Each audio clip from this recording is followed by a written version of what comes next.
Right now, more than 30,000 tracked objects are orbiting Earth. One uncontrolled collision could blind U.S. intelligence systems in minutes. For the United States, space is no longer just exploration. It is the backbone of military power, surveillance, and economic stability. Above the continental United States, thousands of satellites operate in near silence. They guide missiles, track foreign militaries, secure communications, monitor nuclear launches. Yet this orbital network exists inside a growing cloud of debris: abandoned satellites, fragments from missile tests, shattered spacecraft from past collisions. The U.S. Department of Defense now tracks more than 30,000 space debris objects larger than 10 centimeters. Smaller fragments are nearly impossible to monitor. In 2009, a defunct Russian satellite collided with an American Iridium satellite. Both were destroyed. Thousands of debris pieces followed. That incident exposed a critical reality. One major collision can trigger cascading failures, and the United States depends on space more than any nation on Earth. To manage this risk, Washington relies on a layered system of classified monitoring platforms. The National Reconnaissance Office operates some of the most advanced spy satellites ever built. These systems are paired with Space Force sensors, radar arrays, and optical telescopes. At the center sits the Space Surveillance Network, coordinated through U.S. Strategic Command. These platforms feed data to the U.S. Space Force, the Pentagon, and the Department of Defense. Their mission is continuous space situational awareness.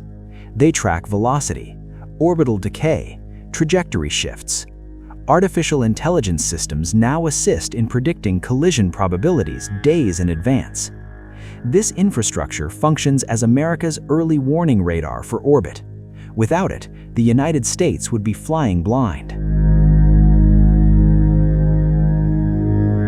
When analysts detect a high-risk conjunction, commands are issued.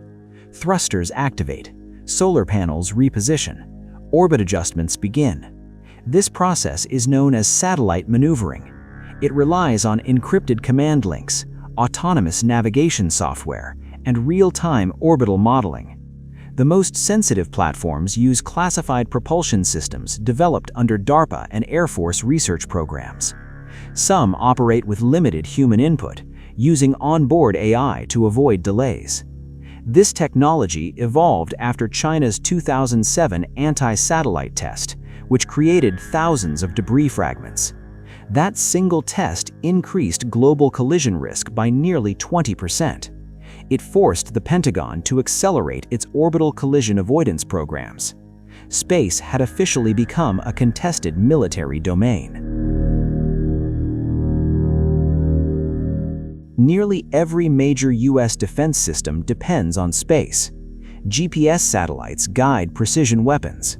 Missile warning systems detect launches. Secure communications support nuclear command authority. The Joint Chiefs of Staff openly acknowledge that modern warfare collapses without orbital support.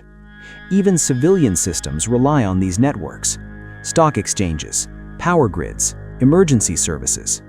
A major satellite chain failure would trigger nationwide disruption. In Pentagon simulations, loss of key intelligence satellites degrades response times by up to 60%. That vulnerability makes collision prevention a national security priority, not a technical luxury. The United States is not managing this environment alone. China operates its own space tracking network under the PLA's Strategic Support Force. Russia maintains legacy systems from the Soviet era. Both nations test proximity satellites capable of shadowing U.S. platforms. These systems blur the line between inspection and interference. Meanwhile, mega-constellations add thousands of new objects yearly. SpaceX's Starlink network alone deploys more satellites than many nations combined. Coordination failures raise accident risks. In wartime, collision events could be disguised as natural accidents. Attribution would be difficult. Escalation risks would rise immediately. Space is becoming a domain of strategic ambiguity. American operations are constrained by law. The Outer Space Treaty prohibits weapons of mass destruction in orbit. The Federal Aviation Authority regulates commercial launches.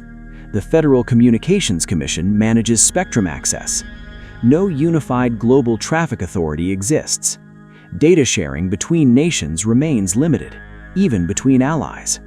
The United States relies heavily on voluntary compliance. That leaves gaps. The Space Force's Space Operations Command attempts to coordinate through bilateral agreements, but enforcement is weak. In high-density orbits, seconds matter. Diplomacy often moves slower than debris. U.S. spy satellites do more than collect intelligence. They prevent chaos. They monitor the orbital environment, predict catastrophic chains, preserve strategic continuity. But this system remains fragile. A single major collision in geostationary orbit could disable key assets for decades. Debris does not respect borders, or treaties, or alliances. America's dominance in space is not guaranteed. It must be maintained through constant monitoring, technological investment, and international pressure. In the coming decade, orbital stability may determine global leadership, not on Earth, but above it. If America loses control of orbit, it may lose control of global power itself.